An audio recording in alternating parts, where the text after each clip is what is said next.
प्रादेशिक समाचार एकांश भोपाल से प्रस्तुत है सीधी जिले की चिट्ठी। आलेख सचिंद्र मिश्रा। वाचक स्वर संयुक्ता बैनर्जी। आजादी की 75वीं वर्षगांठ के उपलक्ष्य में प्रदेश भर में अमृत महोत्सव मनाया जा रहा है। स्वतंत्रता संग्राम आंदोलन में योगदान देने के लिए सीधी जिला भी अपने दो स्वतंत्रता संग्राम सेनानियों का योगदान भुला नहीं सकता।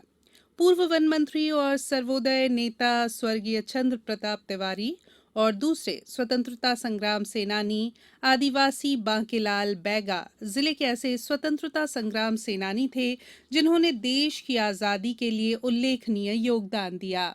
भारतीय डिजिटल इतिहास के अनुसार भारत ब्रिटिशों से 1947 में आजाद हो गया था, लेकिन गोवा 19 दिसंबर 1961 को आजाद हुआ। गोवा पर तकरीबन 450 साल तक पुर्तगालियों ने राज किया। गोवा मुक्ति आंदोलन को शुरू से ही देश के बाकी हिस्सों से समर्थन मिलता रहा। देश के हर हिस्से से गोवा की आजादी की आवाज उठ रही थी। 1955 में देश के बाकी राज्यों से सत्याग्रहियों ने गोवा की आजादी के लिए प्रयास तेज किए और अलग अलग दिशाओं से हजारों सत्याग्रहियों ने गोवा में प्रवेश करने की कोशिश की। पुर्तगाली सरकार ने हिंसात्मक कार्रवाई की और सत्याग्रहियों पर फायरिंग कर दी, जिसमें 20 सत्याग्रहियों की मौत हो गई। पुर्तगाली सैनिकों की स्वतंत्रता संग्राम सेनानियों के खिलाफ कार्रवाई जारी रही। नवंबर 1961 में साबरमती नाम के एक स्टीमर पर फायरिंग की गई। तत्कालीन रक्षा मंत्री कृष्ण मेनन ने प्रधानमंत्री जवाहरलाल नेहरू से सैनिक कार्रवाई करने की सिफारिश की। फिर शुरू हुआ ऑपरेशन विजय।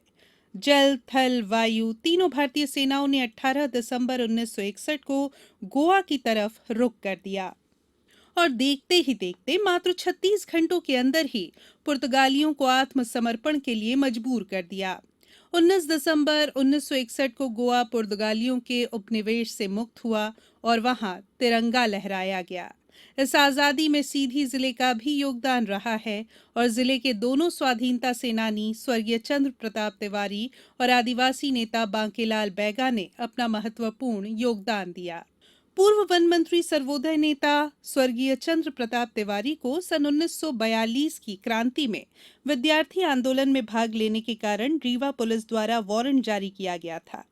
इनके द्वारा सन 1949 से लगातार सोशलिस्ट जमींदारों द्वारा किसानों की बेदखली के विरुद्ध आंदोलन का नेतृत्व किया गया और 8 बार जेल भी गए।